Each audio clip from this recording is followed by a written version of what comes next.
All right, so what are the main protein classes in legumes and oilseeds? Carol, albumins, polymins, yeah, but not necessarily, they don't represent any significant group in legumes, but yes, so you have the polymins and kind of like the way part refer to as gluten. But in legumes and oilseeds, it's mainly your albumins and the globulins. And within the globulins, what do we have? The legumin and the bacillin, yes. Okay, so in terms of molecular differences among the different classes, what can you so legumin and bacillin, how are they different from a molecular perspective? So legumin is 11S and bacillin is 7S. So what does 11S and 7S tell us about the molecule? The higher the segmentation focusing more on molecular. Okay, yes. And do you remember 11S? Is it a primer, a hexamer? What is it? It's a hexamer. Okay, so bacillin is usually a primer, and then legumin is a hexamer. Okay, and then each monomer within legumin, you want to remember that the monomer is made up of two subunits, and they are linked with disulfide linkage. The red represent disulfide linkage. So the monomer is actually two subunits linked together.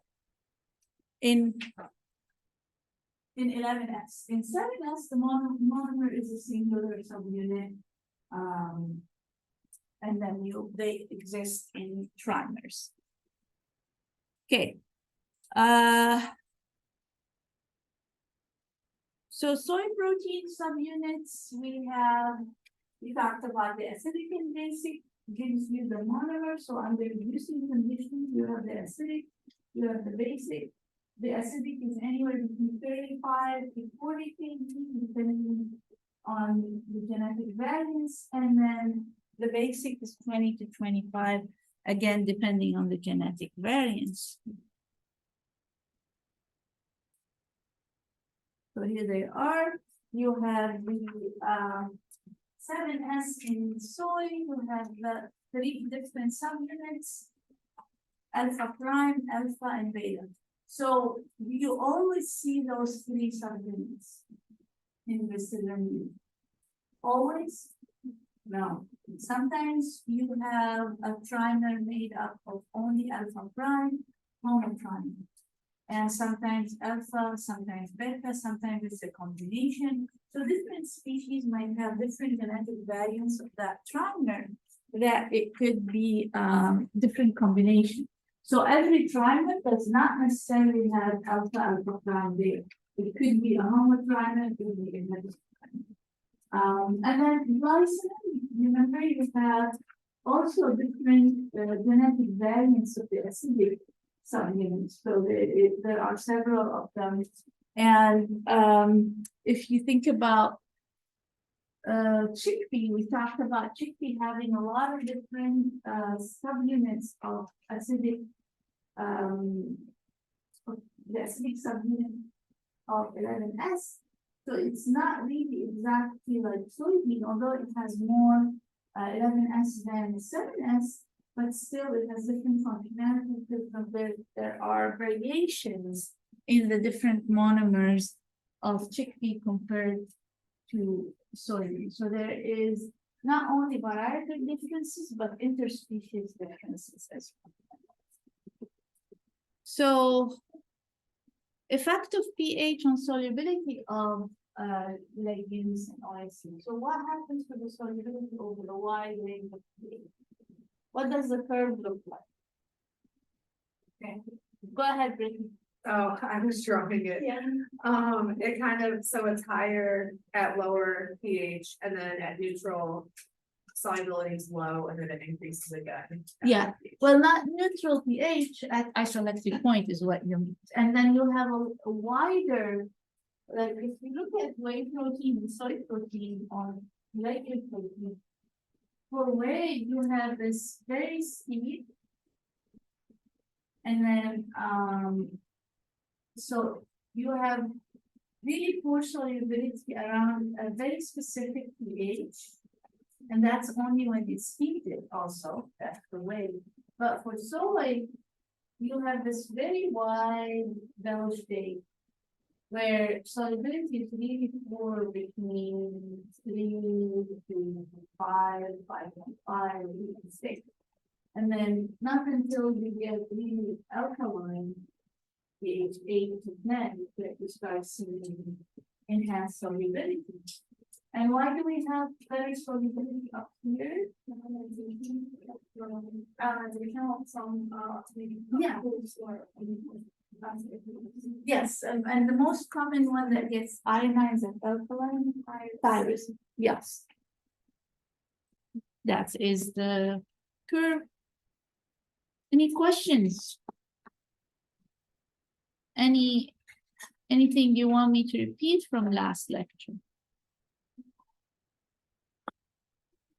I mean, you guys, yes, go ahead.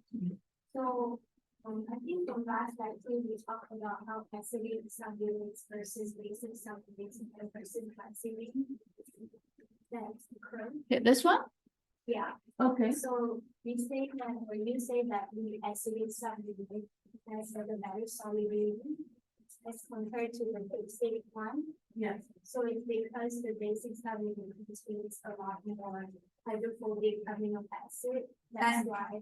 Yeah, the percent hydrophobicity is close to 50%.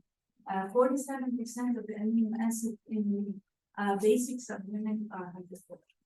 And on top of that, those 4, valine, leucine, isoleucine, and they are present at really critical concentration, 28% compared to 20% in the acid. So hydrophobic interaction really governs. So over a really wide range of pH, when you don't have a lot of charge, because most of the amino acids are hydrophobic, so you don't have a lot of charge. So around a large range or a wide range of pH, you have hydrophobic interaction governing. In the acidic, we have less hydrophobicity and we have more charged amino acid, relatively higher percentage of charged amino acid. So you will have less dominance of hydrophobic interactions and more electrostatic interactions away from the acid. Does that make sense? Anybody else would like me to repeat anything? Okay, so moving on, talk a little bit about the functionality. For soy protein, it's mostly known for its gelatin emulsification. Not necessarily viscous elasticity, it's not a lot used for foaming. It's mostly used in food products for its gelation and emulsification properties. So if we look at gelation, we know already that gelation depends on heat, protein concentration, and environmental conditions, including pH and ionization. So this is the same for any type of protein. But different proteins denature at different denaturation temperatures. We know that. So if we look at glycine, the component of soy that mostly contribute to gelation, if we heat below 80 degrees, we get reversible gels. Why is that? Go ahead, Alice. Because there's something in the some form that What does it for? there's something in this. Why? Because that's not a high level when the rate of current is space. Well, not high temperature. Really? Or is it because we're not denaturing them enough? Yes, so it's below the denaturation temperature of glycogen. So if the glycogen doesn't open up, it's not gonna expose its thiol groups, then you won't get that initiation of disulfide injection. So you have mostly hydrophobic interactions rather than disulfide. So you might get hydrophobic interaction, hydrogen bonding, which can be reversible. All right, so If we hit at 100, or even in the lab, we get at 95 degrees, so that's above the getting freezing temperature. At a particular pH, neutral pH, say, and an ionic strength of 0.5. So when we leave with nature and we start forming gradually a soluble aggregates, again, the heating rate is very important.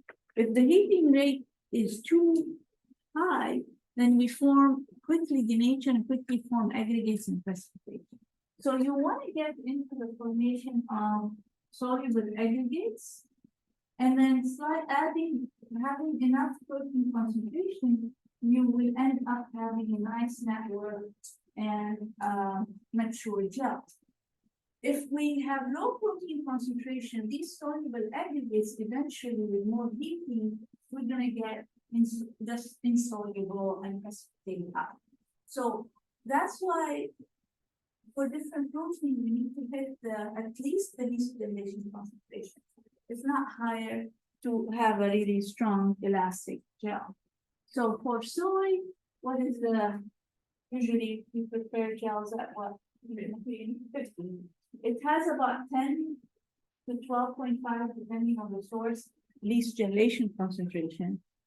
And then in order to form a really nice network and a good gel, we need about 50% protein concentration to go that route. Yeah, so the heating rate is important. How do we control for that in our method? So we never put the gel on a hot plate, right? We put it in a water bath. So the water bath is gonna give you that slow rise in heating rate. If you take your beaker and put your protein solution and directly put it on a hot plate, that's a very fast increase in heat. Yeah.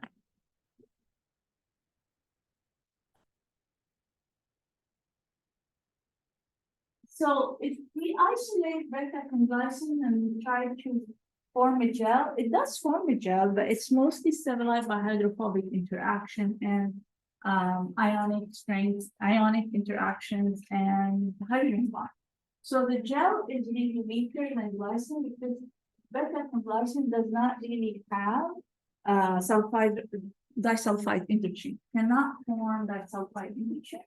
Also, they are glycosylated, so you would have more interaction with water rather than protein-protein interaction.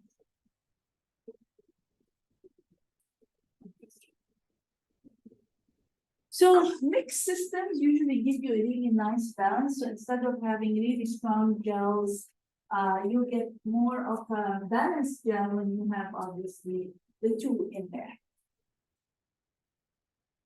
So the glycine to beta-conglycine ratio, at least in soy, has an impact on gelation. And there will be variation based on the subunits, based on the different genetic variants within the subunit. But breeding over the years with soy have made the genetic variation or the variety difference very, very narrow compared to pea. If you remember the presentation that Brennan Smith gave about the variation in pea.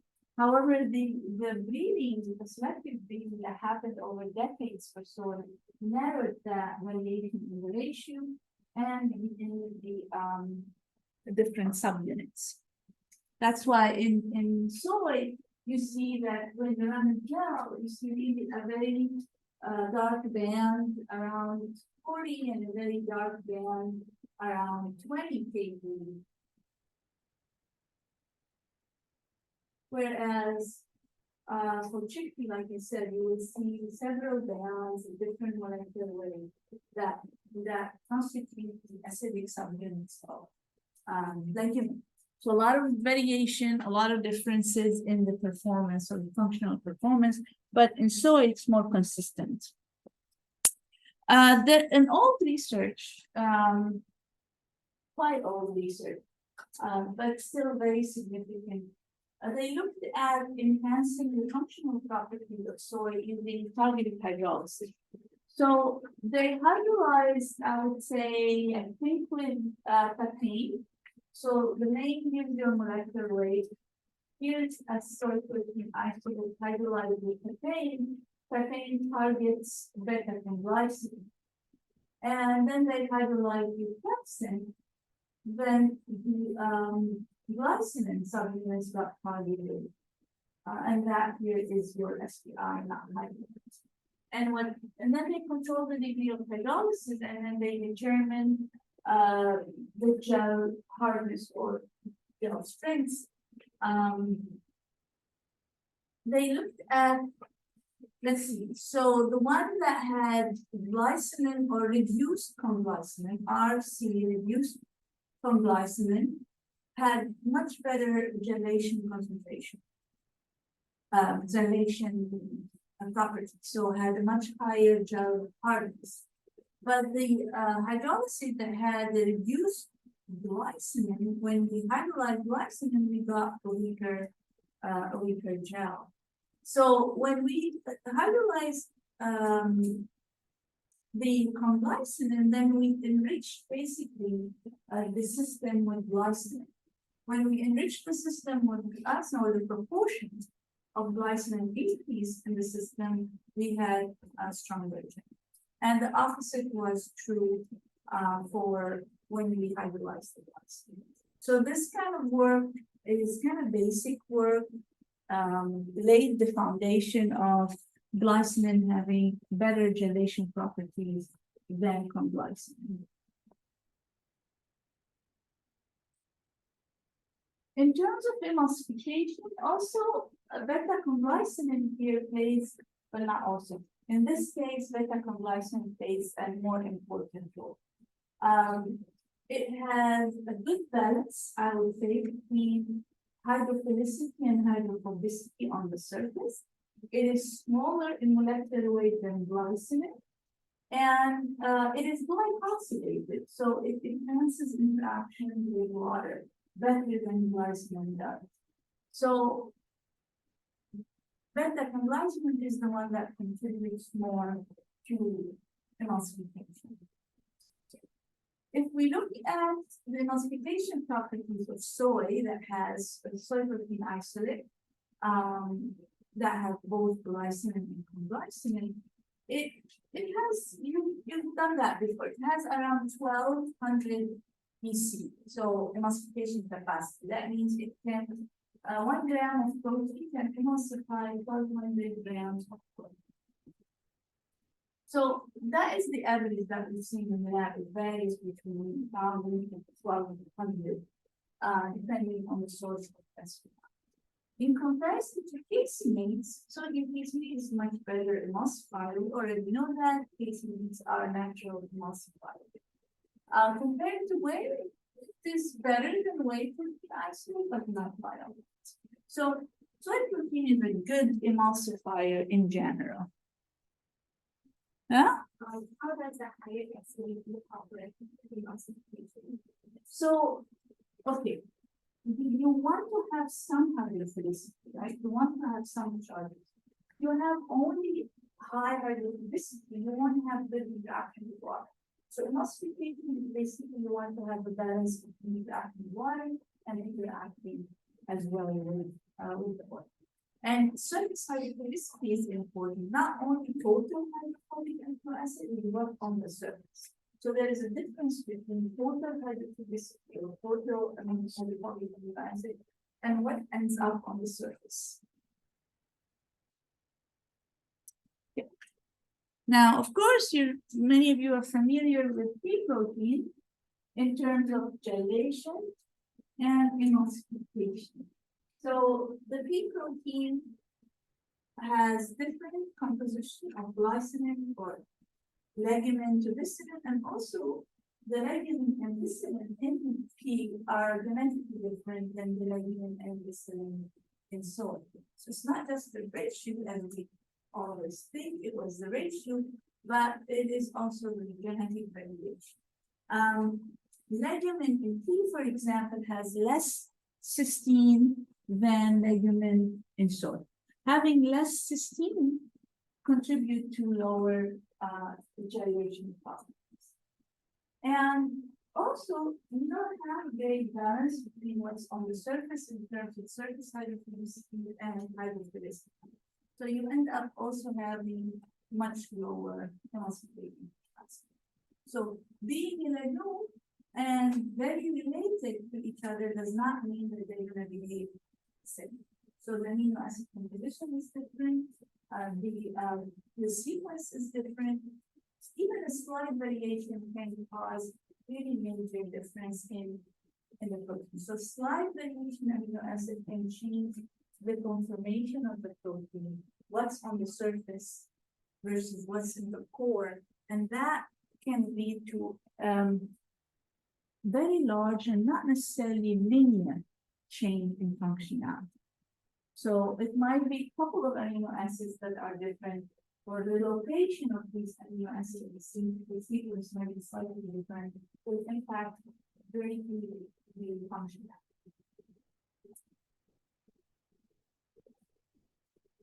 Okay, let's talk a little bit about the different ingredients. Focusing on soy here a little bit because it is the main legume still in terms of functionality and nutrition. So in soybean, we have about 40% protein, 30 to 40%. On average, mostly 40%. When we do fat and we get the flour, we increase the percentage of protein to 50%. That's pretty high protein concentration. It's used in many applications. And then when we concentrate more, so we get between 60 to 80%, on average 70%, we get soy protein concentrate, and then the isolate at least 9% protein.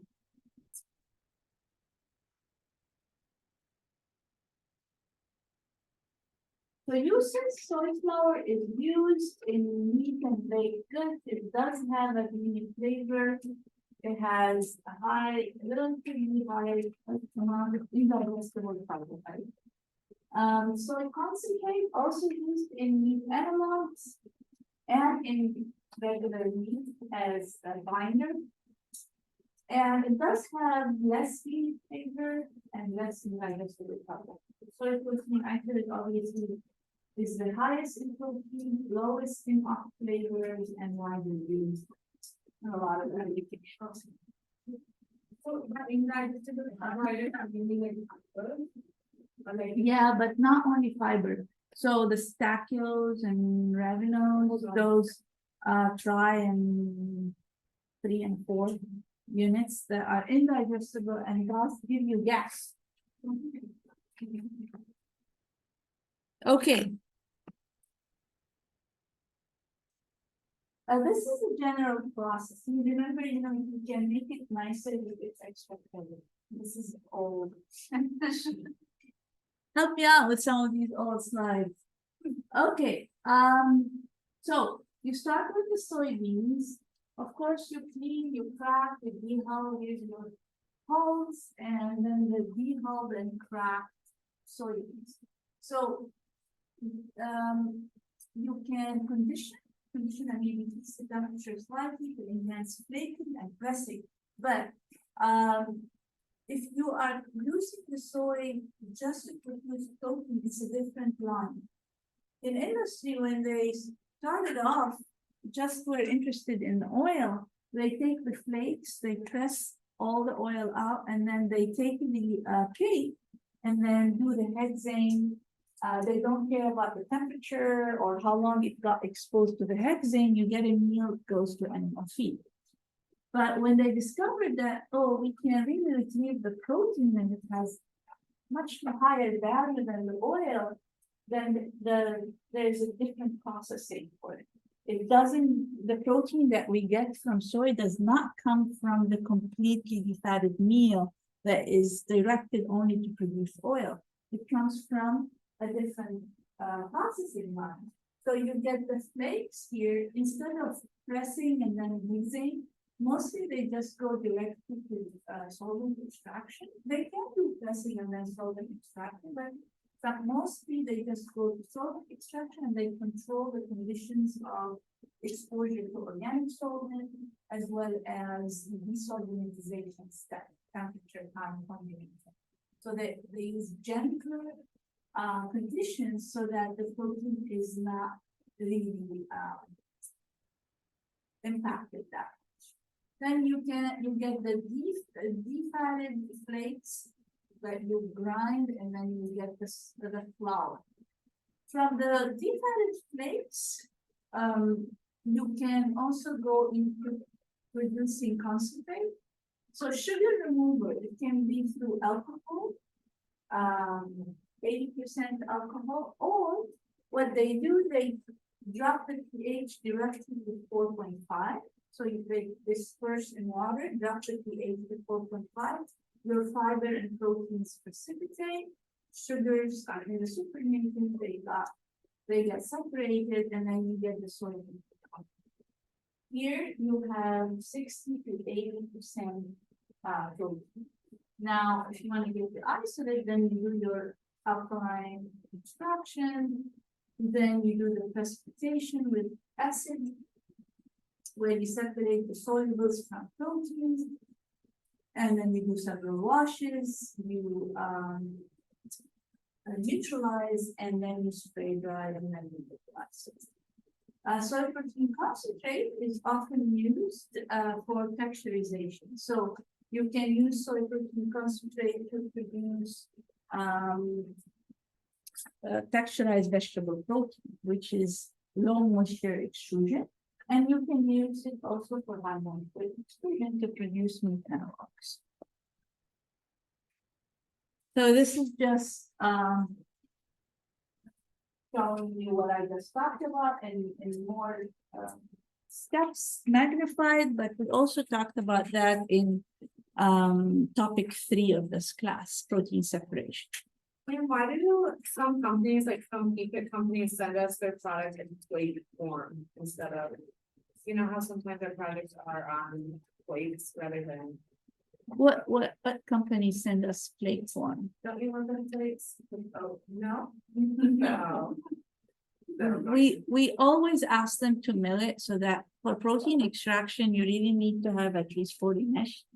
So to have optimum extraction. So even if we receive flakes, we tend to mill it ourselves so that we end up having low particle size for better extraction. So you're familiar with soy milk. So basically soy milk, you get your soybeans, you soak with water, grind, you get the slurry, you separate the okara. If you're familiar with the okara, what the okara is you don't know what the okara is. The pulp. Thank you. So when you do the slurry and then you blend and then you separate, then you will have the soy milk and then everything else, all of the gunk pulp. Can you get soy milk with pulp? Huh? Can you get soy milk with pulp? Can you get soy milk with pulp? Like, can you think the? Alright. I mean, product development, if you want to try that out. I mean, just get soybeans and crush them in the blender and drink it if you really want the pulp. Okay. Huh?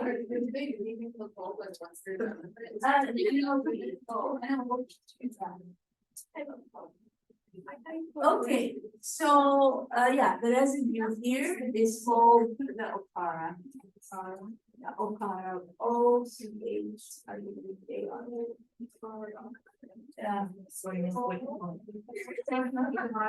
It's like boring student. Yeah. Okay. You want to make tofu, you take the soy milk. Oh, one important step is the temperature of heating. If you see here, it's above pasteurization. Why do we do this heat? Inactivating the enzymes or trypsin inhibitors specifically. Because soy is really high in trypsin inhibitor, and you need to inactivate at least 90% of the activity of trypsin inhibitor. Otherwise, you will get indigestion. Okay, then if you want to prepare tofu, you take the milk, the soy milk, you heat it up and you add calcium, the coagulant, calcium sulfate, with calcium hydroxide, different types of salts with calcium. What does the calcium do? Why is it added? Relation, it's a divalent ion. It helps link the proteins that are negatively charged at pH 7. Then that would help forming, enhancing the formation of the atom. Who will cut? You will get your regular tofu. Who likes tofu? It's good. It doesn't have a lot of taste. You just have to put stuff to it. Well, you gotta put it in spices. But okay, it will take the spice. You'll be eating the spice. Yeah. You can press it so that it's harder in texture. You can have fried tofu. Have you ever had stinky tofu? I love it. Family people like it, it's really good. Stinky tofu. I went to China one time. It's all good. And they wanted to just, okay, let me tell you the story. Why did I lose you? Once I lost the class. You guys, come back. What happened? What happened? Are you exchanging recipes now? Okay. I was gonna tell you about the stinky tofu. Have you ever had stinky tofu? Other than Anastasia? Okay, let me tell you, it is stinky. Because, they wanted to, take me to a very authentic Chinese restaurant. And it was nothing like Chinese restaurants here, by the way. It's a joke here compared to there. And then they said stinky tofu. If you haven't had it, you don't know what tofu is. And then they made me take a bite. And it is stinky. It's basically fermented tofu. Is it stinky or stinky? Stinky. Stinky, okay. Like it stinks. Yeah, I got you. What's it smell like? Stink.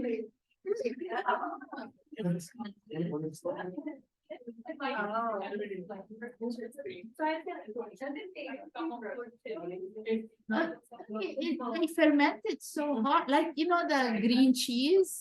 Yeah. Did you try the egg? No, they showed me. The thing is, you walk and they put the assortment of the different food. So there is the egg with the chick inside. I'm good. I'm good. All right, we can stop. We can stop. No, I can't tell that. All right, come back. Come back. Kim, wasn't someone at the research spot like talking about pea protein tofu? Yeah. Protein. The same guy that talks about the variability of pea protein content. But good luck with that. It doesn't gel very well. I don't understand how successful pea protein tofu. That's why we don't find it in the market. Do you find the pea tofu? Yeah. There is. I mean, they find it as the like CBS. I don't know. Okay. So extrusion. This is an example of high moisture extrusion, but like I said, you can use a low moisture extrusion, where it's actually you need the fibers in there to have with the pressure, and then you will have expansion.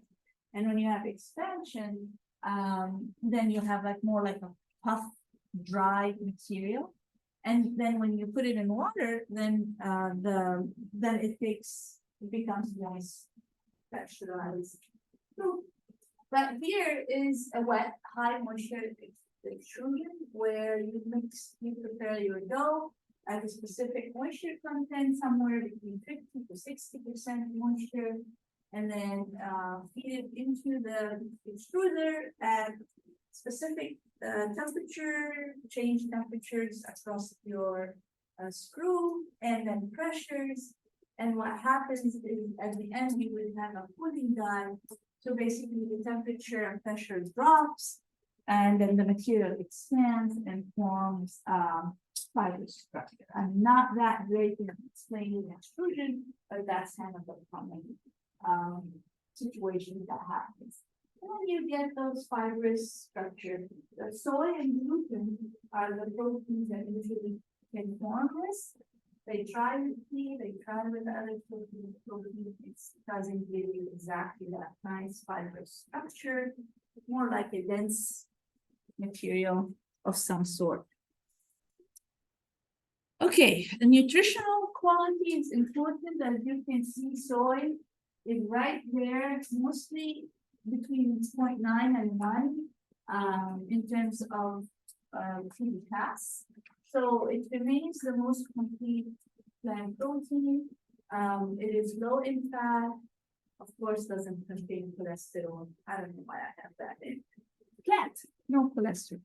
So you have that claim in 1999 by the FDA that 25 grams of soy protein a day, part of the diet, low in saturated fat and cholesterol may reduce risk of heart disease. So there were a lot of studies, decades of studies that resulted in acknowledging this fact about soy protein. They wanted, a few years ago, they wanted to remove that claim, and industry just fought back to keep that claim. What else? And then also the phytoestrogens that are there. There's a lot of conflicting results, but for the most part, positive health related physiological benefits is associated with Ayurveda. So soy remains good and the best plant protein. Although, why don't they like it anymore? Allergy, no. Isoflavones, the wrong perception of isoflavone, What's wrong? and just the blood, whatnot. What's wrong with isoflavone? They say they make men sterile Oh. and cause breast cancer. Is that like the because- estrogen precursor here? Oh. Yeah, but there are a lot of conflicting results and there's no confirmation that actually it does that. You know, the population in Asia, I mean, they've been eating soy for generations. Yeah. He said I still want to increase breast cancer. The controversy, yeah, they can decrease or increase. That some results, some tests say no, they decrease, some tests say no, they increase. There is, so that's the controversy, and also blogging with people, not true stories, and everybody just exaggerating, and then soy has a bad reputation. All right. Can I ask a question? Yes. You mentioned that compared to the pea, soy has higher glycogen to waist-loading ratio. Yeah. So it has a better glycogen. Like, yeah, doesn't it mean like the more glycogen, or this will be short? Did you read Holly's manuscript? I think the ratio, right? No, actually, there's also not only the ratio, there's also the variation in the amino acid sequence and composition. Legumin in pea has less cysteine in general. Yeah, and there's a lot of variation. Correctly, the better one glycogen contributes to higher emulsification capacity or other. Glycine contribute more to emulsification than glycine. Yeah. Are the pea breeding efforts, to like minimize the variation? They haven't started, they should. That should be the next thing. Now, the big project that we have with FFAR is to determine which ratio is better for them to breed for, but based on Holly's results, I'm gonna go back and say the story is bigger than this, you guys. Wow. Yeah, breeding should focus on something else. Yeah. It's not only the ratio, it's the variability of the subunits. Do you have an idea of where to go with the breeding? Not yet, without doing a lot more research, a lot more understanding. A perfect example is chickpea. It has higher a legume to viscera ratio than pea, but it's not better than soy or even close to soy. Yeah, you will find that out more as you do your chickpea work. Yeah, okay, let's move to cereals. It's nice. I'm sitting with nice and this. Okay.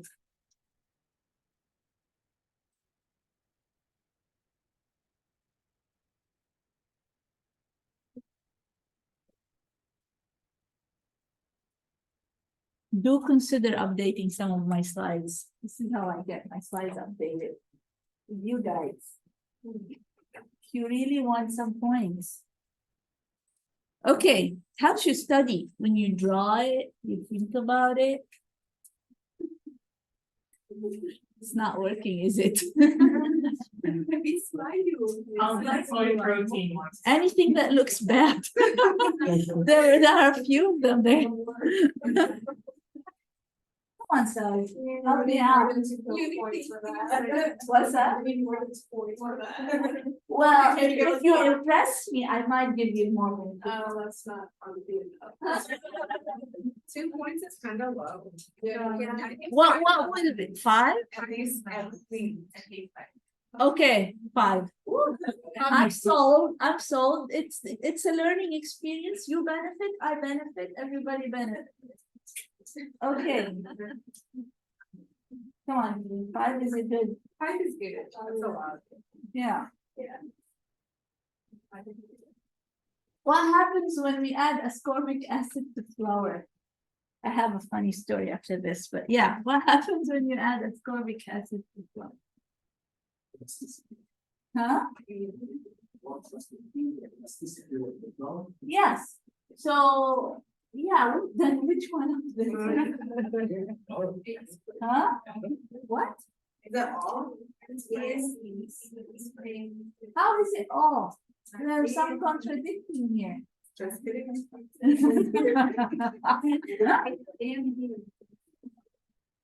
How A and B are contradicting you guys?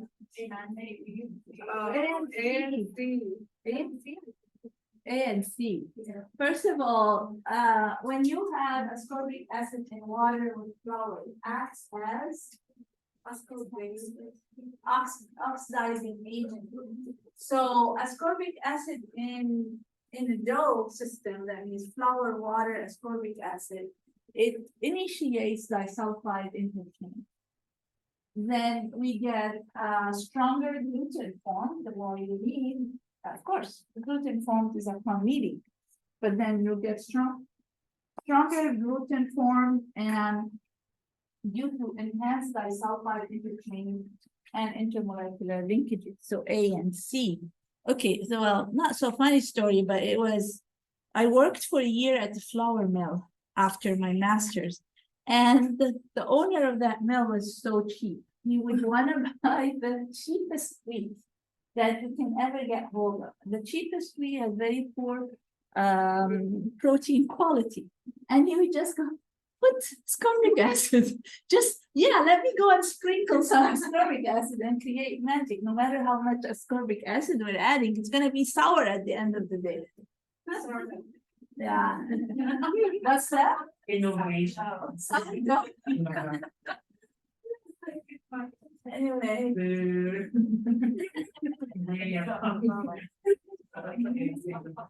Well, this was one of the reasons why I decided industry is not good for me. They're all about the money. Seriously, where's the science? Okay. Glass transition of gluten can occur. First of all, what is glass transition? The guys, yeah, come in if you want to. It's basically the temperature at which an object goes from being kind of more solid to being more elastic. Okay, so what are the terms? Yes, glassy or amorphous. Okay, but you're right, but that's the scientific term. Okay, so now that you know what glass transition is, what do you think the answer? None. None. No. Yeah. BNC. Yeah, we'll talk more about that, but yes, BNC. Okay, look at this. I think Myson did that for me one time, when he was a student. I had a horrible one before that. So, you know this table? Please update this table. Okay, so cereal proteins. So we have a common family for, I'm not gonna even say how you pronounce it. How do you pronounce this? OCA. What? OCA. Associate? Okay, that. And then we have subfamilies. And then we have tribe apparently. And then we have tribes. Okay, so the tricky. Say it. You're the. Trinity. What? Trinity. Trinity. Okay, that one. Wheat, rye, and barley. So rye and barley contain if you're allergic to gluten, then you can't have rye and barley, but you can have oats. Then we what? Barley does not have. No, Oh, it does. it is related, so it has gluten. So yeah, if you're allergic to gluten, you will be allergic to rye and barley. However, not to oats. And then you have the oryza. I have a story. You have a story. So my dad was an agronomy major, so his friends named their kids Lisa. Oh, no. I don't know why, No. but it's really common. I think It's a little bit so, is his nickname rice? it's okay. Like it's his personality reason. Anyway, my dad's a player. Oh, all right, and then, so these are the most common grains. What is missing from? Yeah.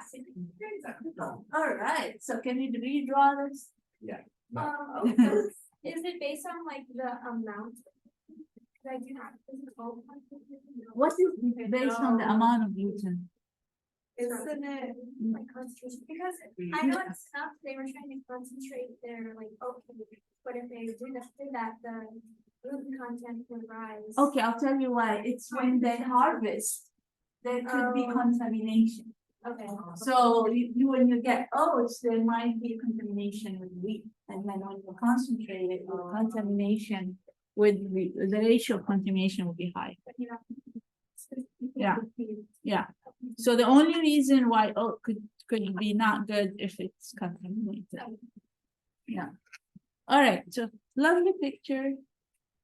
This table is bad, but anyway, it is just showing you the protein distribution across different cereals. We see here that oats, where nitrogen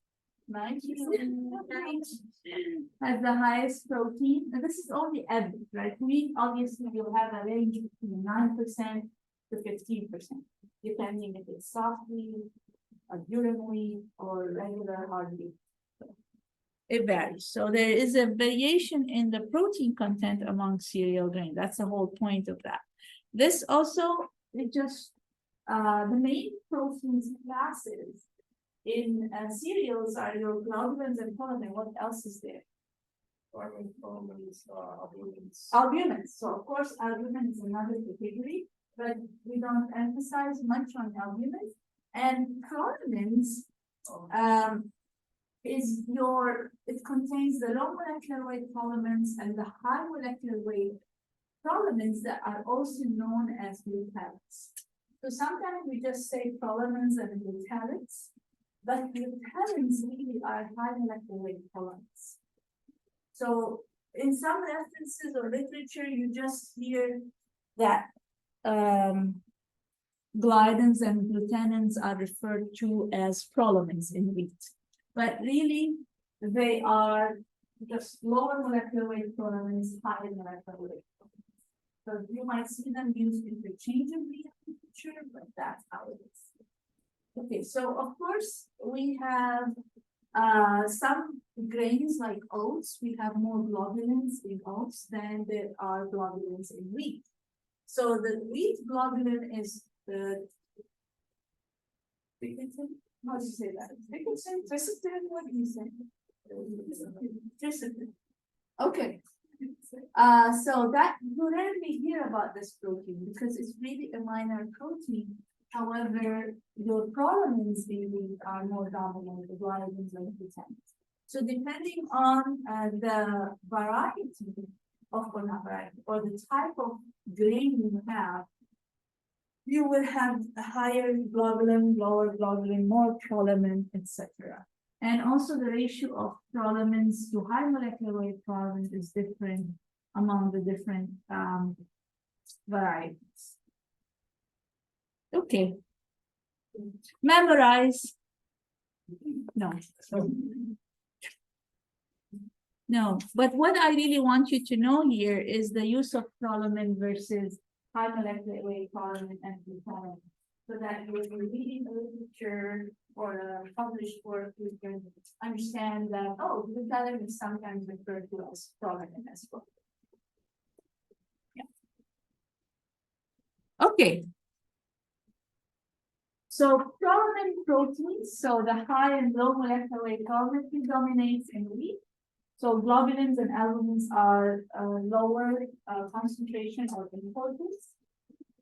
So that means the globulin recipient is the minor constituent. It is of course potentially the only grain that has this viscoelastic properties of the dough. No other grain, no other protein has that unique characteristic, the same as wheat. Not even your intermediate wheatgrass. I'm sorry. Yeah, we will.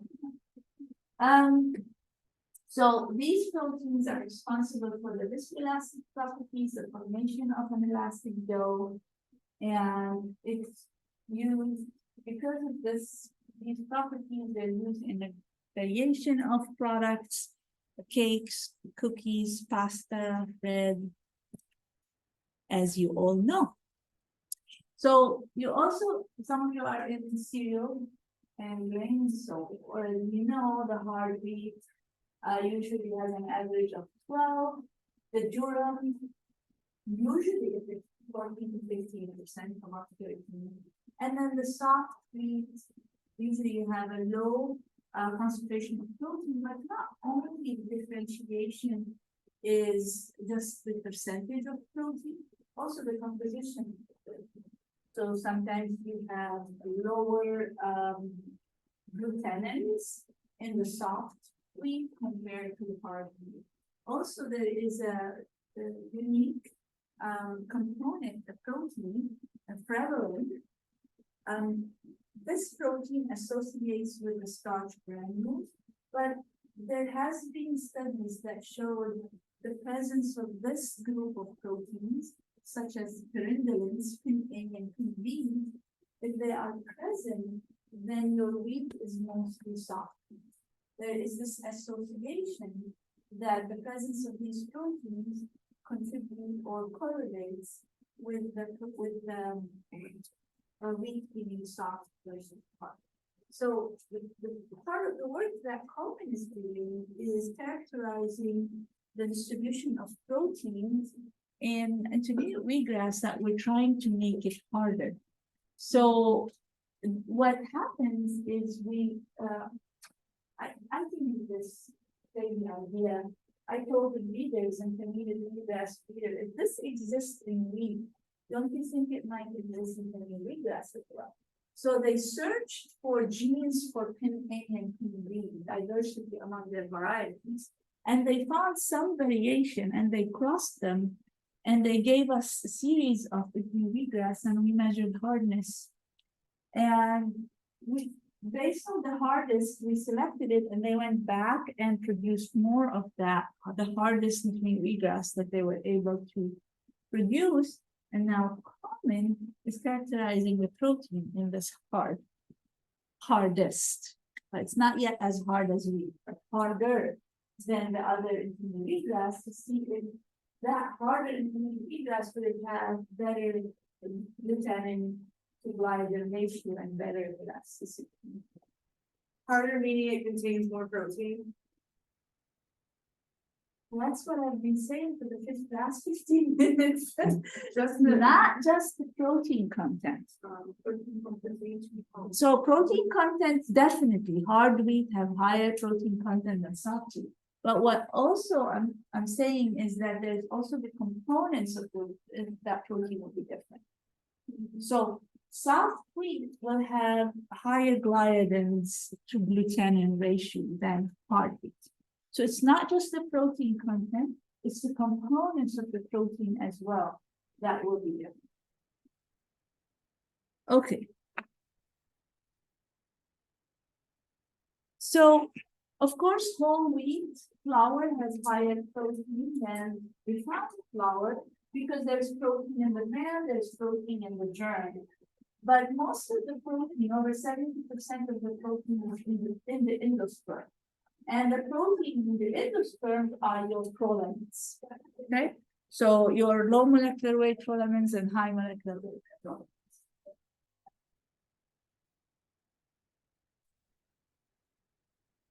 Okay, so osmolar fractionation. Albumins are water soluble, globulins are salt soluble, prolamins are soluble in alcohol, high molecular weight prolamins, known as glutamins, are soluble in acid or base or detergent or urea.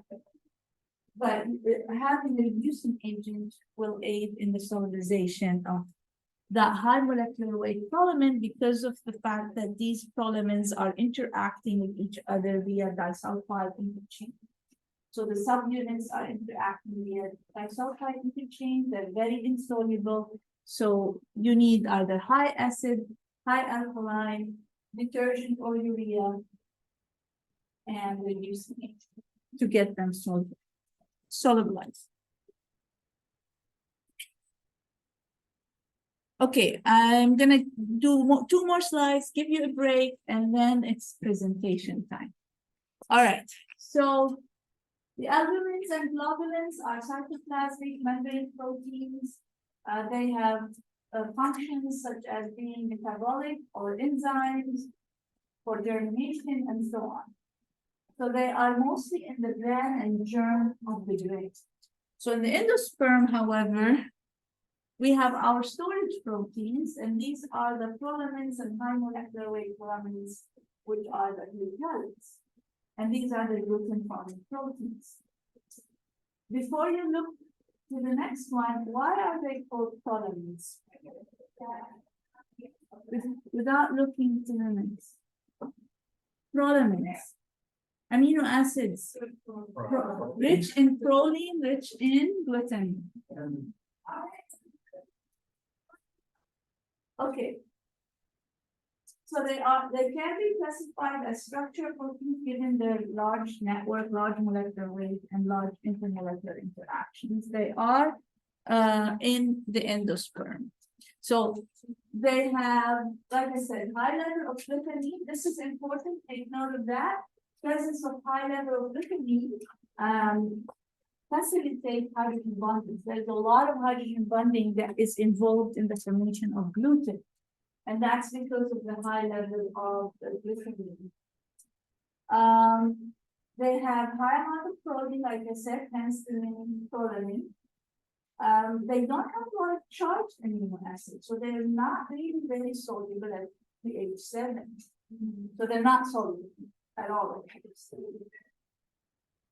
You would think they have high content of cysteine, but they don't. However, the cysteine is located strategically at the termini of the protein, at the ends, the N terminus and the C terminus of the protein. You have those cysteine groups strategically there that enhance the formation of a large network. by disulfide. So there's not a lot of them, in contrast to albumins and globulins, you have a lot of cysteine. But these don't, although their location facilitates effective disulfide interchange. All right, good stop. Take a 5 minutes break and we can start presentation.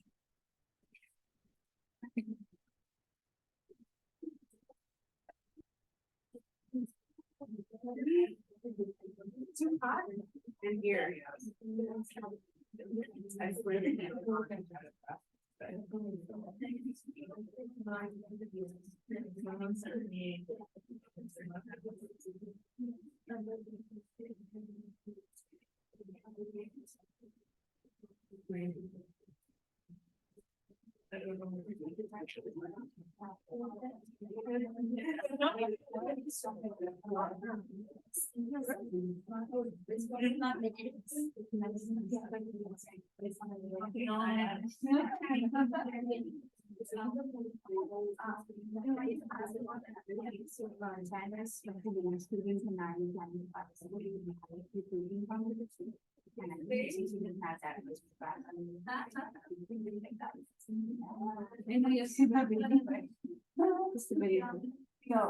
What my deadline is. The deadline is April 30, but yeah, Yeah, well, it depends on what you want from me. You want to move like big, you know.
Right on my phone.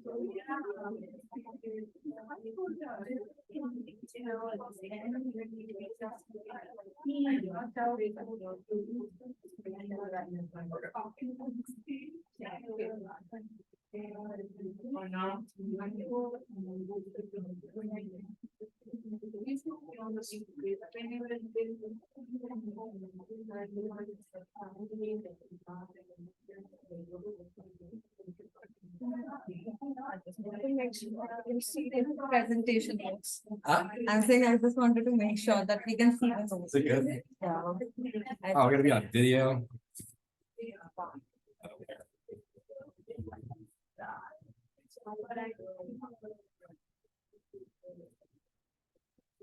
Excited to be done. No, I'm not stressed. I want to be done. So I can focus on other things. I know. I'm done like with all the presentations for the Yeah. semester after Also, this. exams too. I wasn't talking earlier. I didn't even remember that was in person. So that's gonna mean it's not, it'll be a little. I feel less stressful at least. And I will final exam is also on site. Yeah.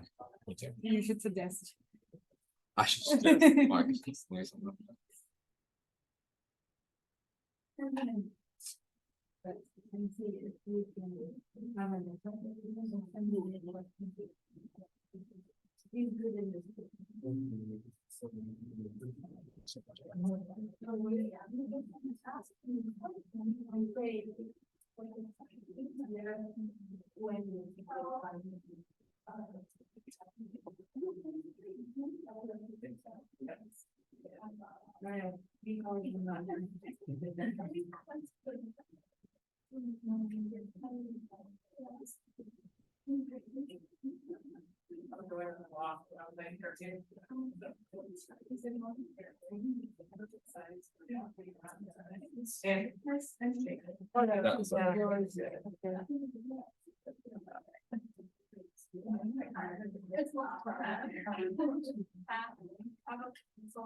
In our.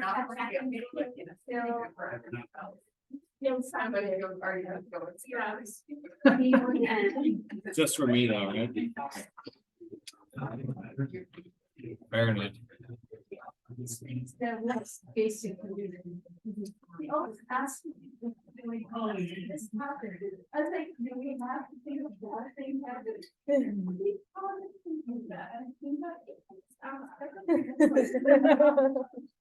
Yeah, that's not a question. Why do you say that?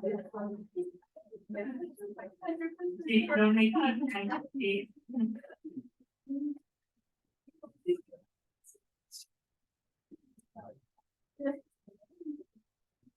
Okay. Are we all here? So, Who's using? oh, yeah.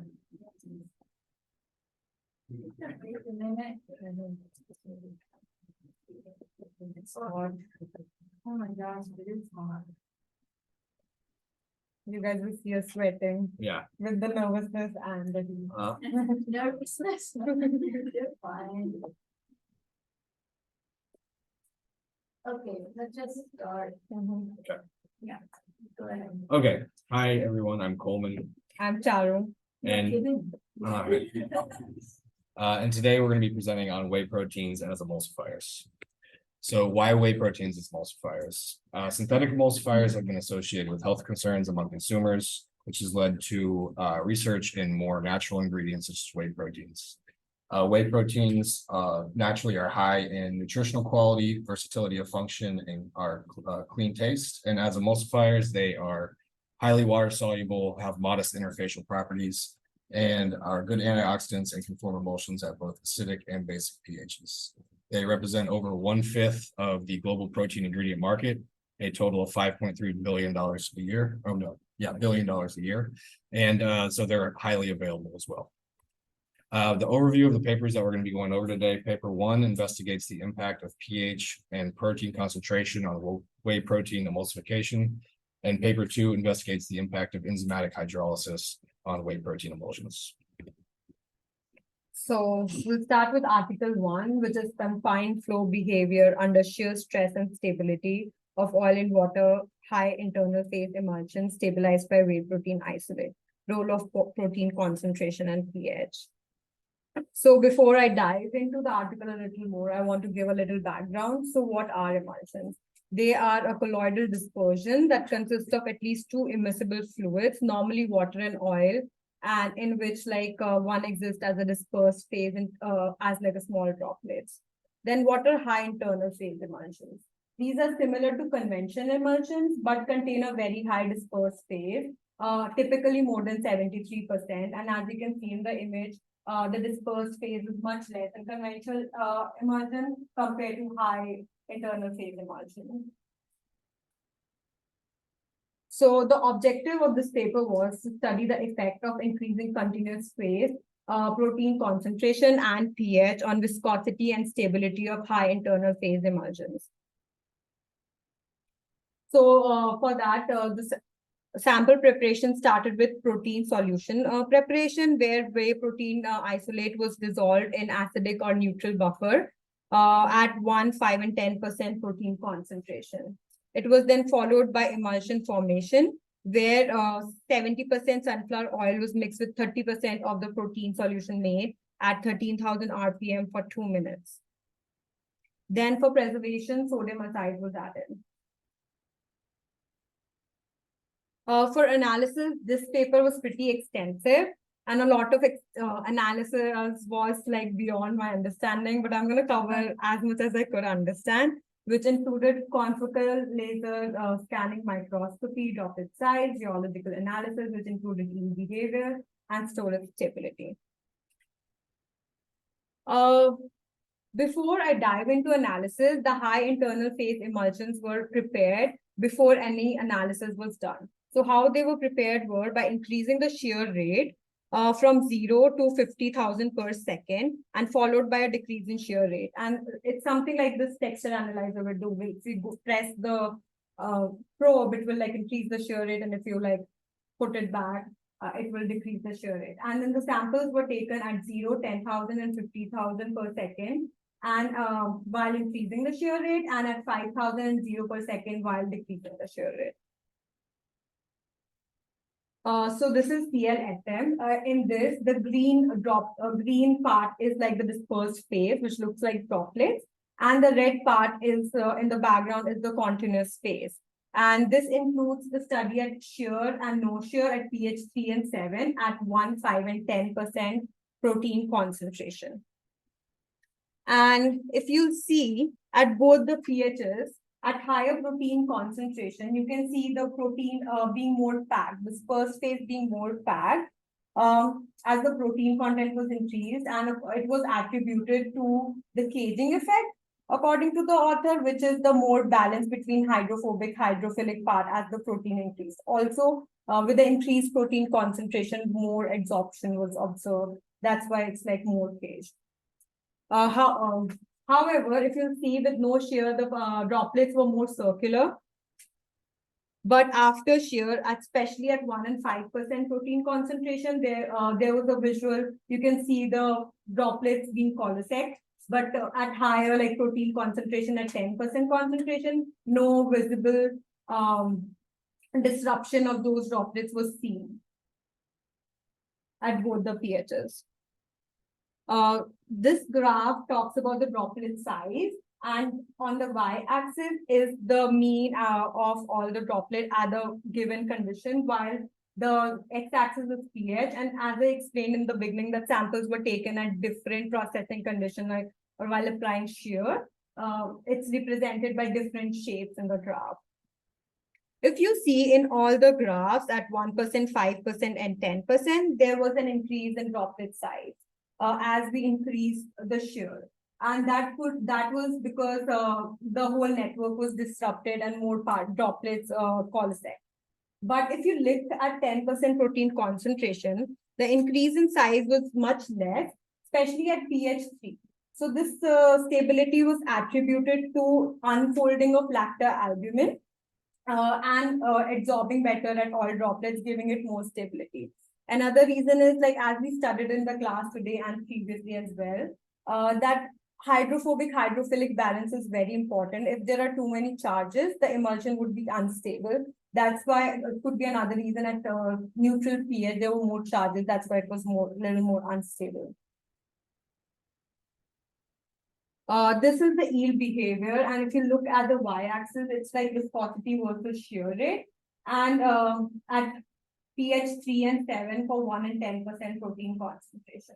And if you look at it at pH 3, there was a more gradual decrease in viscosity with increase in shear rate compared to pH 7. There was more sudden decrease in viscosity. It further suggests that at pH 3, the emulsions were more stable versus at pH 7, where there was sudden viscosity drop. Also, the author suggested that the emulsions prepared at pH 3 were more viscous, which we also studied in the class, that it's associated with more stability. Screening stability was also studied for the sample with no shear. So the sample was not processed for this one. And as you can see, for all the samples, other than the sample prepared with 10% protein concentration at pH 3, you can see the phase separation here, other than the one separated prepared at the specific pH and 10% concentration. So from this, we can conclude that high shear rheometry combined with droplet size and CLSM analysis has been shown to be a useful method to investigate the relationships between microstructure and emulsion stability under rigorous processing conditions. Increased continuous phase protein concentration led to more stable high internal phase emulsions with higher viscosity, and high shear stability of high internal phase emulsions was observed at pH 3 as compared to pH 7, which was attributed to unfolding of alpha-lactalbumin albumin and like more balance of hydrophobic and hydrophilic charges. All right. Article 2 was titled Enhancing Emulsion Stability, the Synergistic Effect of Combining Procreum with Partially Hydrolyzed Whey Protein. Before jumping too much into the paper, it has been shown before that hydrolysis of whey protein breaks the proteins down into smaller molecular weight peptides, which can be more easily incorporated into the emulsion interface, and also exposes hydrophobic regions within the central moiety of the protein, which can more easily interact with lipids during emulsion formation. It's also been shown that, sorry, I can't see your mouse. That's fine. It's also been shown that hydrolysis results in peptides and amino acids with increased what's it called? With with increased oh shit, sorry. I can find them all. I can't remember the name of it. It's slipping my head. I know, I'm fine. With increased antioxidant properties. However, the production of these low molecular weight peptides can also cause trouble for the formation of emulsions by creating a less cohesive viscoelastic interfacial film. And lastly, just some vocabulary. Procreum is the whey phospholipid concentrate, which is the retinate of the last membrane filtration of whey protein isolate. 82 million tons of it is produced a year, and it's not really used that much in the food industry because it has high fat content, variable composition, and a short shelf life. So the objectives of this paper were twofold. One, to determine the effect of targeted hydrolysis on whey protein concentrate, on protein characteristics, emulsification properties, and antioxidant activity. And two, to determine the effect of blending procreum with hydrolyzed whey protein concentrate on the physical and oxidative stability of fish oil emulsions. These were the samples that were used: whey protein concentrate and procreum, and then 3 hydrolysates were created, 2 with protease at the degrees of hydrolysis of 8% and 12%, and then 1 with trypsin with a degree of hydrolysis of 5%. The methods for objective 1: first, the hydrolysates were created with either trypsin or protease using pH stat. Then there was protein profiling done by SDS Page under non-reducing conditions, and then characterization using surface hydrophobicity, solubility, and zeta potential.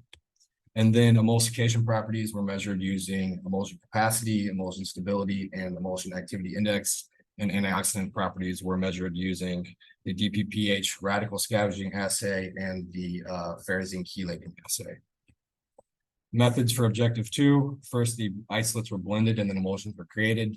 The emulsification parameters were 10% fish oil with 2% protein, and they were emulsified using a 2-stage homogenizer.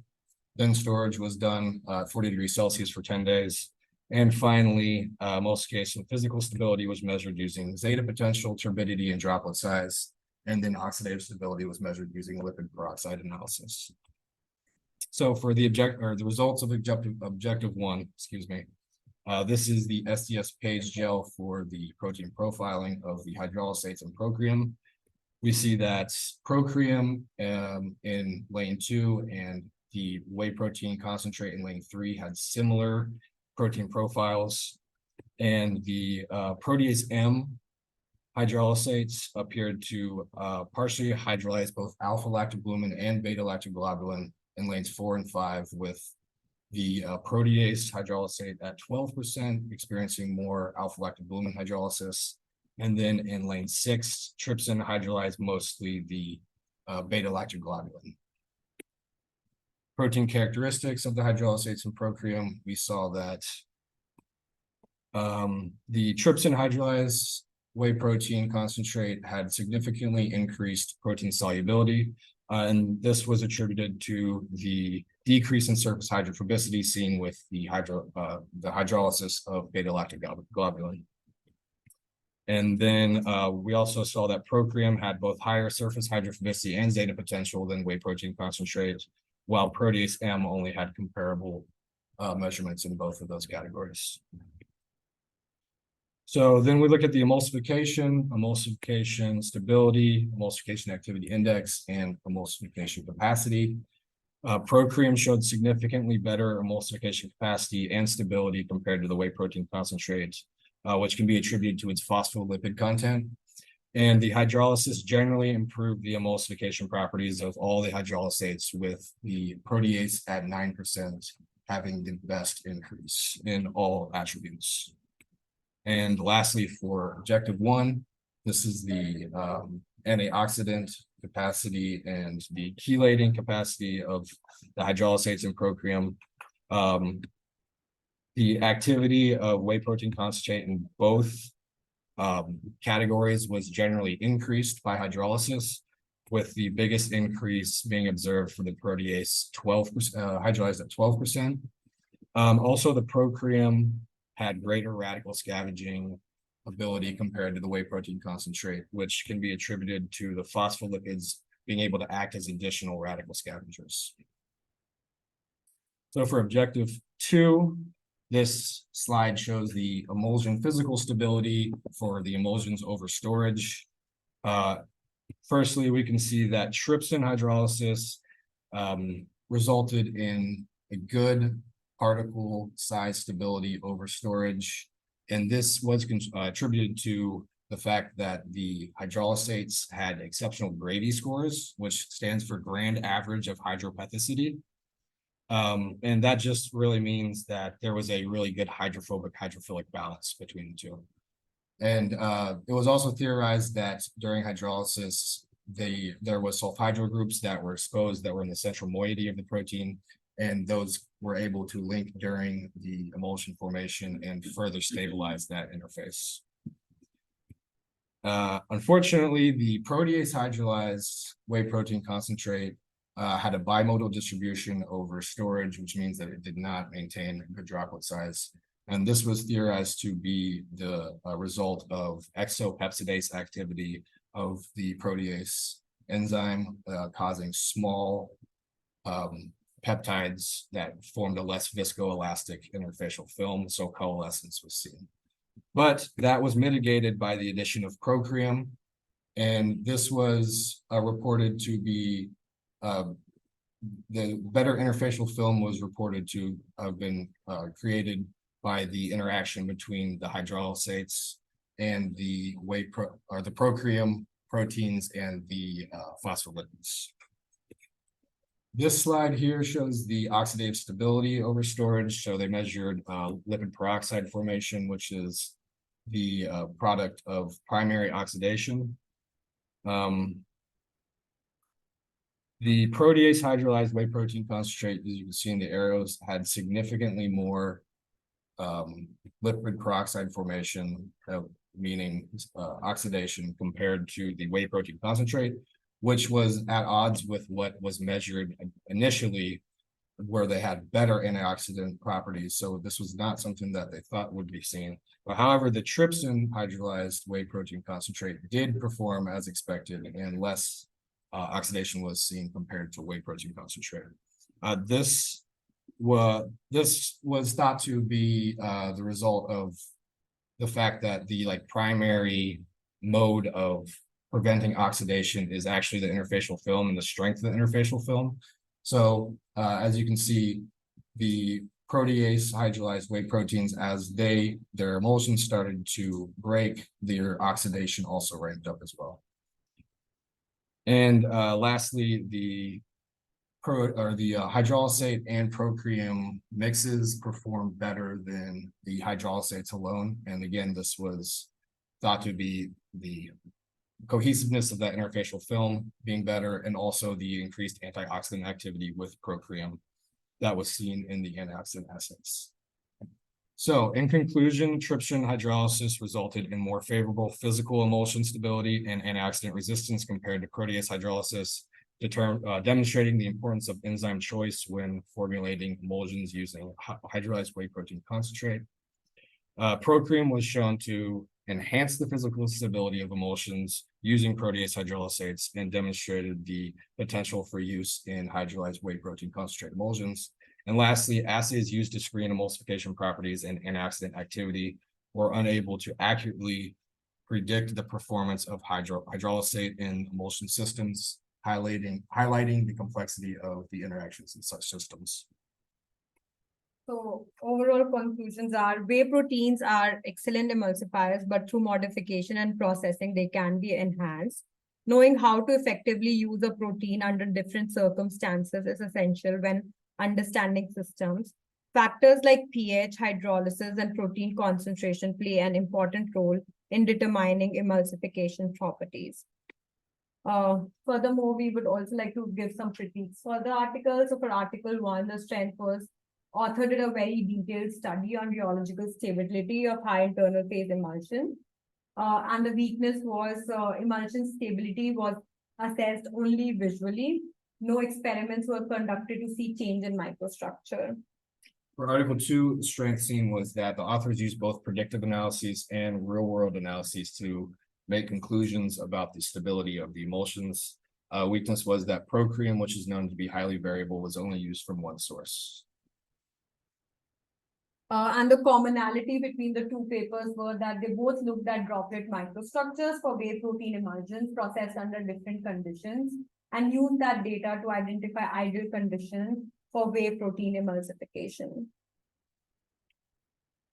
Some of the recommendations would be for Article 1, more research is required to study the storage stability as high internal phase emulsions are used in products like spreads and dressings. It's very important to make sure that two phases doesn't separate over time during storage. For Article 2, more research is needed to examine the interaction and the mechanism that led to the success observed with the combination of the hydrolysate and procream emulsions. And with that, thank you guys. Any questions? So how do you pronounce protein? Procream? Procream. Procream? There was no phonetic spelling of it in the paper, okay? Hey, listen, it was a fantastic paper. I couldn't find anything wrong with it. It was so solid. I had to choose something. All right. So questions, remember kind of you, Yes, I have a clarifying question. sure. For the SDS page, why was it not run under these conditions? Because it was the proteins were hydrolyzed already, so they were just looking at the difference. I didn't see read that part. It just said it was under non-reducing conditions. now think about it. I want you to think about it from the chemistry perspective of whey protein. Go ahead. Can I? Yeah, you Because I think it didn't have disulfide bonds, and like you run it under reducing conditions when you have disulfide bonds. yeah. So yeah, Precisely. exactly. Whey protein exists as a monomer Monomer, or yeah. dimer, but not like disulfide Yeah. like in soy, for example. Can you just click back to your background slide for article 2, please?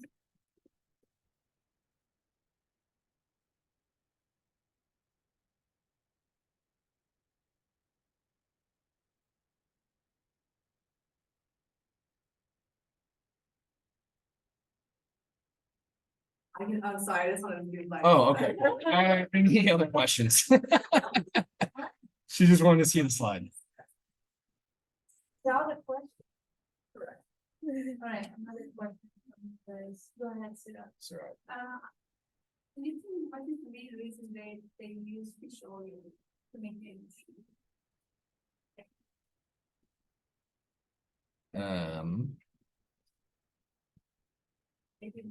I don't remember reading why they use fish oil. No. I think I can take that question. It's used because I think there is an increased demand of giving bioactive compounds stored in capsule form. That's why these emulsions are also used, like high internal phase emulsion also has the same application. Yeah, for encapsulation. Yes, yeah. Fish oil has benefits, so Yeah. they're trying to figure out. That's why stability is measured over time as well. Yeah. Jean has the question. So I'm just curious, why do they use fish in those ways? Yeah. Oh, I have that on here if I can figure out how to scroll down. So I know that the protease had both endo and exo peptidase activity, so that's why that was chosen. I don't know how to, like, really threw me off. I have like notes to look at Huh. throughout the presentation. That's how I practice, and I can't figure out how to scroll. So yeah, Oh, I can add further to it. she knows all about enzymes because that's what her project's on, so. So trypsin is an endopeptidase, so I think they want to break it down to further see the effect on like solubility, as we read, improved emulsion. That was one thing, and protease M is a debittering enzyme, so it only like removes on the edges. It's like an exopeptidase to reduce that bitterness when we hydrolyze. So different specificity. So Yeah. basically, the idea is to use two different enzymes, different specificity, mode of action, completely do that. One that is exclusively endo, like trypsin, and one that is mostly exo. And they target different supplements. Yeah. That's the idea. So in the first paper, the authors measure the particle size in E4 by 26. It's the mean, it's the average of all the particle size at the given condition, so. I can explain. So like I explained that the high internal phase emulsions were processed, like were prepared by putting it under shear. And when they were increasing the shear, they took out samples at 0, 10,000 per second, 50,000 per second. And then they also, when they were reducing the shear, they took out sample at 5,000 and 0 again. And then they ran like a droplet size analysis on it. And that's like mean in that specific condition, mean of droplet size or average of droplet size. Whatever is in other, T3 by 2 by 3. That I have no clue. I mean, that's what they just use the terminology from what I understood. I could be wrong. While you're here, can you tell me again what's the difference up and down? What does that mean, like going down in speed? So up is like when you're, it said, brace up. I think there's a certain, terminology, but shear up. So that's what I understood. So when you are increasing the shear and pressing the emulsion down, and then when you're taking the probe up and decreasing the shear again, is what I understood from the paper. Okay, I have a question since you're answering here. You said more charges led to destabilization. How is that? Because of repulsion, we like studied in the class that when there is high repulsion, they would be repel each other, which would What results? So the charges, are they on the droplet or the charges on the protein? on the protein, like the protein needs to, so I can explain it better, I think. So if you'll see this image, like they need to coexist as well. So if there is too much charges, the protein will repel each other. So it's on the protein, like if because we ionize the protein, right? We do not ionize the. But when you have net charges on the surface of the emulsion, that stabilizes it on the surface of the oil drop. Because once you have, that's also from Chelsea's paper as well as it's there. When we measure the potential of the oil drops in the emulsion. So you have to have about 30 something, 35 or whatever for an emulsion to be stable. Because the protein is turning its hydrophilic components to the exterior and hydrophobic to the interior, and you're forming that film. Then now on the exterior, if you have charges on the exterior, that's gonna repel another droplet of charges. Then they won't coalesce. Yeah. I just wanted you to be like careful in explaining which charges and where it needs to be stabilized. Because I don't want to like that fucking fast. Yeah. Yeah, okay, so that not everybody's not complete. So like you see more charges in neutralized, which is what like you kind of say, right? Yeah, because like it's more like above isoelectric, below isoelectric concept that we read for gelation too, like, yeah. But if you go back to the CLSM and staining in your. Here, what stain did they use? So the green usually what we use, green stains protein and red is for oil. So, as far as I know, I didn't see anything that said about the stain. I could be wrong, but from what I remember on top of my head is, they didn't explain the stain, but they did say these are the bubbles and it's oil in water. So I guess it's like oil dispersed in water and green is oil. That's, yeah, that's opposite to what we usually, how we stain in CLSM. Yeah. Okay, and then question for both of you. What does this tell us about the SNEI that we didn't have second paper? Is that it doesn't always have, it's not always predictive of how it will work in the real world. What's its use? I mean, you have to have some sort of pre-screening to focus your research somewhere, right? Yeah, when you're doing comparative of the treatment of the Right. same protein. Precisely. Yeah. That's what I was gonna say. Yeah. Yeah. Okay, I have one more question. What was the recommended protein concentration then? After this, 10% protein concentration at pH 3 showed the maximum stability. 10%, isn't it really high for a normal? Well, it's high in terms Yeah, of phase. high internal phase, yeah. So it's more, not continuous phase, what's dispersed phase, so more protein to encapsulate the oil droplets, I think is the idea. Yeah. It's not just looking at stability, it's also looking at like packing in those droplets as close as possible. Okay, what do you think is gonna happen if we heat that emulsion? With 10% protein, whey proteins? I'm gonna answer it. You call it in a gel, right? Because They do, yeah, they do look at the rheological properties, yeah, yeah. There was a lot of predictive analysis, which was I tried reading about it, I'm like, I don't understand what they're trying to say at all. okay, it's a hard. Yes. Hiring Kind of stuff. Yeah, can you explain it one more time, and do something like these, tax structure? Joking behavior? Thixotropy and anti-thixotropy. I read about it, but I actually don't remember. I think it's related to shear thinning. As far as I know, but I can't say for certain and I don't want to give wrong information. Okay. Thank you. Thank you. Done. Wow, Right. I'm so happy. Okay. Sure, what did you do? I read your, like, what's going on? I'm scared. Yeah, I have to say.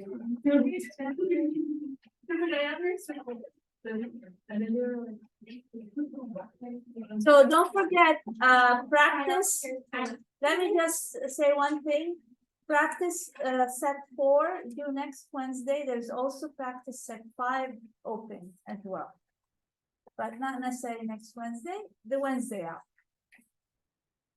Helps you with studying. All right, you guys, you can leave, we're done. But yeah, don't forget to give them.